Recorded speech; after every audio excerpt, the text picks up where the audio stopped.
Back here in Texas, Governor Greg Abbott is calling for felony charges for certain actions during protests. Now, his comments are getting some pushback, with some people calling the plan anti-First Amendment. Erica Zucco is joining us now to explain. Erica, what are the specifics of that proposed legislation?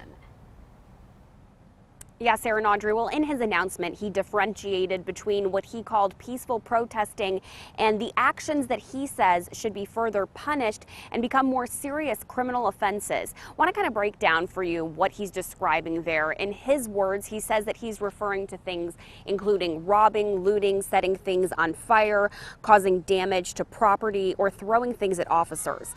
He would impose new penalties for people who would block hospital entrances and would strengthen punishments already in place for existing criminal offenses. He said these actions are different than peaceful protests, which made up the majority of what we saw here in San Antonio over the summer. The governor says he believes these actions would help protect peaceful protesters themselves, the public, and police.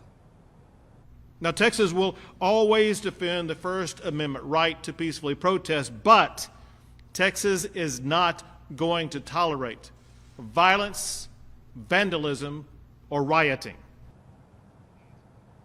The ACLU of Texas and Texas Civil Rights Project released a statement in response saying, quote, rather than heed calls for reform, Governor Abbott has decided instead to villainize and deter those who wish to assert their constitutional right to make their voices heard.